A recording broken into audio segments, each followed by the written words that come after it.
Hello and welcome to part number 2 of Mansa Musa, the richest man in history and the Malian Empire. If you haven't watched part number 1 yet, please go ahead, stop watching this video, go watch the first one first. The link is in the description down below, and come on back and enjoy this video. Thank you very much.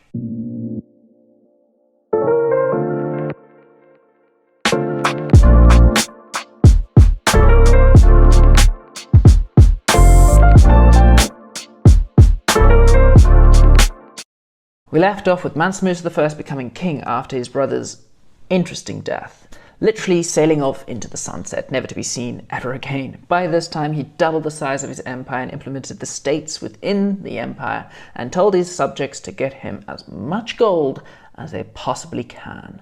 While you're here, please consider liking, commenting, and most importantly, subscribing.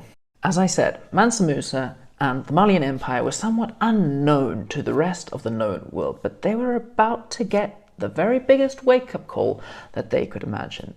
Now, the Malian Empire had an imperial religion, and this imperial religion was Islam. While most of Europe was in the Dark Ages, the Islamic states were having their very golden age. In Islam, it's obligatory for any Muslim to go on Hajj at least once in their lifetime. They have to go to the holy city of Mecca in modern-day Saudi Arabia. Most Malian kings had made this voyage before, and they preferred to do it in smaller groups of around 5 to 25 people, acting as pilgrims, following caravan trade routes throughout Africa. But Musa was not a normal Malian king. He was a special Malian king. And in 1324, he decided to go on Hajj, and instead of being a pilgrim going in a small group, he decided he needed a group befitting of his status as a king and that of the richest man on earth. This was unlike anything anyone had ever seen before. In July 1324, he set off at the head of a caravan of some 60,000 men. He brought with him courtiers, soldiers, merchants, women, entertainers, and some 12,000 slaves, 10,000 sheep to be used for food, and hundreds of camels carrying their goods, and everyone was dripping in Musa gold. Now imagine the blingiest of rappers spending their fortune of gold. They would have literally looked poverty-struck standing next to even the lowest of low servants, because everyone was decked out in gold and silk. The first 500 slaves even carried 3 kilograms of gold with them. The camels that I mentioned had around 125 to 126 kilograms of gold on them. This was the ancient representation of a fleet of super yachts and the wealth of an unimaginable level. When people in Arabia and Europe caught hold of wind that this mobile Fort Knox was walking through these trade routes, it was going to upend everything they had ever thought about Africa before. Although he was traveling on a pilgrim mission, it didn't mean that his mission was 100% pure and peaceful. Whilst en route, he decided to take a little detour and conquer the Songhai kingdom, increasing his empire size. He also marched off to Timbuktu, adding the city's amazing trade routes and wealth into his coffers. Well, these would be notable feats for any individual, but this was Mansa Musa. It was simply the warm-up act for him as he marched on to the main event. At this time, Cairo was thought to be the wealthiest of African cities, and it was ruled by the great Sultan al-Malik al-Nasser, an individual who was no stranger to luxury and wealth. But when Mansa's enormous caravan rolled into the city, even the Sultan was speechless at the clear opulence of Musa's wealth. Musa wanted to let the Sultan know that he was in the city, so he sent him a gift of 210 kilograms of gold. At the time of filming this video, a kilogram of gold is worth around 61,000 US dollars. So 210 kilograms is worth 15.2 million, just to say hello. Now this started somewhat of an issue, because after the Sultan received the gift from Musa, he told his servants to tell Musa to come and see him. So the court custom at that time was for anyone coming to see the Sultan to kiss the ground before the Sultan, and Musa refused to do this. It was kind of a childish feud. The two leaders were not willing to show that they were beneath the other, and it started a standoff, and this standoff got quite heated. It was even thought that there was going to be a riot throughout Cairo and destroy the city. Luckily, this didn't happen because Musa swallowed his pride and kissed the ground before the Sultan, who opened up his city to the enormous caravan. Musa and his entourage decided to stay in Cairo for the next 3 months.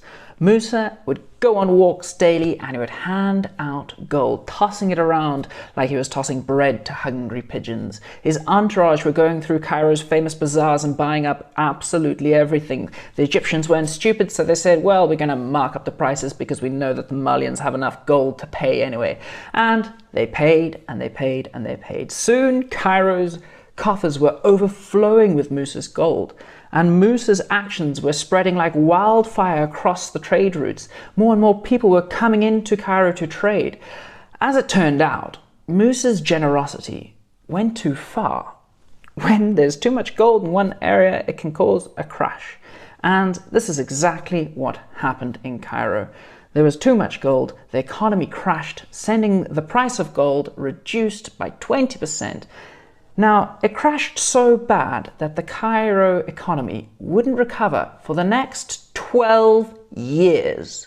It's hard to know if Musa even realized what he had done, but clearly this act made his reputation. As European monarchs were sitting high and mighty on their thrones, they heard of an African king who had a never-ending gold supply. From this moment, Musa's name would pass from obscurity into one of legend, as he became known as the richest of the rich. He headed out of Cairo and into Arabia, where he continued to throw out his gold like it was nothing. He purchased palaces and lands for future pilgrims.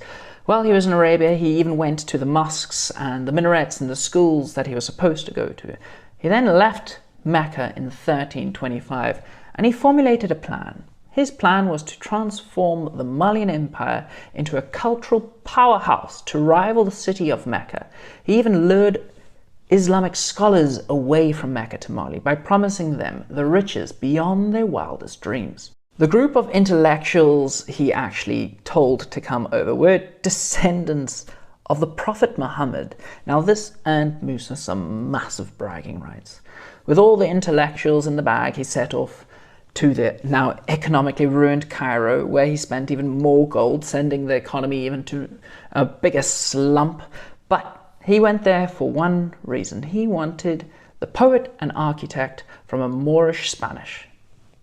This person was named Al-Tujin, and he purchased his services by placing 200 kilograms of gold at his feet, $12 million in today's money, along with land on the Niger River and all the slaves he wanted, as long as he came to work for Musa. On his way back to Mali, Musa stopped off in his newly conquered city of Timbuktu, one of the biggest and most important trade routes in the known world. Al-Tujin was even dropped off in the city, and he was given one mission by Mansa Musa: make this the greatest city in Africa. Make it the gemstone in my crown, a town to rival the grandeur of Mecca. And in order for this to happen, he needed to ensure that he was going to create the largest and the greatest mosque Africa had ever seen. This is where Djengurube Mosque took shape. It's known as an architectural masterpiece. It even gained UNESCO protection, as it's known for its mud-rich architecture, exposed wooden beams and minarets that took their inspiration from the pyramids in ancient Egypt. Strangely, it's built from cheap materials, mud. It's opposite to the grand white mosques you might see in Arabia and Turkey, but it's because of this uniqueness and simplicity that it is beautiful. Al-Tujin got his inspiration from the very poorest people within the city, who built their homes by layering mud, waiting for it to dry, and then layering more mud and more mud, finally creating a structure. By doing this, he made the Holy Mosque. That was the religious centerpiece for the city. It was also accessible for all because people had houses like this, so they weren't too worried about messing it up. You may think that this method would build a weak structure, but the mosque still stands today, and it's even used today as a mosque. Even with the modern day issues, it stands. Al-Qaeda took over the city in 2012, And they blew up everything, destroying the Malian history, but they couldn't bring themselves to destroy this mosque. This mosque wasn't the only thing that Musa brought to Timbuktu. He rejuvenated the already ancient city. It was a wealthy port, but its cultural hub expanded with vast libraries and schools and the foundations of what we might call universities. Musa threw gold at the city, making it the arts and cultural center of the empire. Timbuktu soon became the 14th century equivalent of Florence in Renaissance Europe. All in all, the ancient city became great, and it became the focal point of the entire African continent and the Islamic world. Well, I say the Islamic world.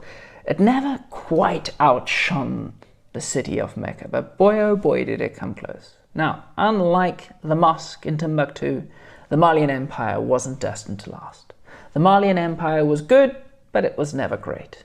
It was somewhat lucky to have two great rulers in Sundiata Keita and Mansa Musa, who really put the empire on the map. When Musa's great uncle died, Sundiata, Mali went into a lull, a decline. Luckily, Musa was there to pick up the gauntlet, and he took the empire to its new extreme heights. But in 1337, when Mansa Musa died, due to natural causes, it was all she wrote. Not only did Malians mourn the death of their king, but they began to mourn the death of their very empire. When he died, Mali was at the very zenith of its powers, a throne that would make any person that sat on it become the richest person alive. And here is where the problem lies. No one could decide who should be the person to sit on that throne. When Sundiata Keita established the empire, there was no law that made firstborns the next ruler. It was an elective monarchy, and this is all very good and well when the family got on, but when they didn't, it meant one thing: civil war. When Mansa Musa died, the Malian Empire began its descent into a depressing downfall. His body was hardly cold yet when Farbers declared their provinces as independent states, and they started fighting in between each other. The Malian Empire survived just for another century, and it would never reach the grand heights it had once had before. When it collapsed altogether in the 15th century due to new trade routes being formed and new gold mines being found, taking both taxation and precious metals away from Mali. In 1464, the kingdom of Songhai that Musa had conquered on his way to Mecca declared their own independence. They turned on Mali and then overthrew them. They then absorbed all the riches and all of their lands into their own kingdom. They were also the ones that ransacked Timbuktu, leaving the Malian jewel a skeleton of its former self. In just 200 years, the Malian Empire, short but very bright light, burnt out altogether.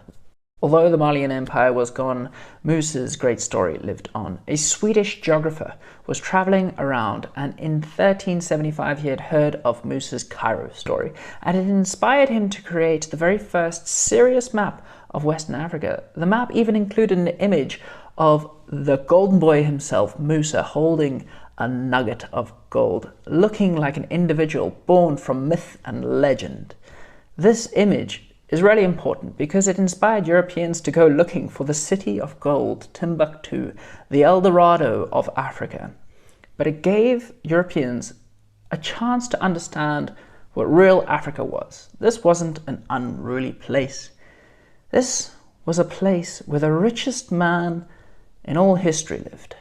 You see, this story of Mansa Musa I is a story of unimaginable riches, but it's also a story of an African king who developed and built his own empire that could rival the rest of the known world. A man who brought academia into Africa, developed the cultures and arts of his peers, while others may have seen Africa as a barbarian, wild place. Musa proved them wrong. His name thankfully turned into legend, but it's clear that the richest man in history was also one of history's greatest leaders. I really hope you enjoyed that. Thank you very much for watching. Like, comment, subscribe, the more you know.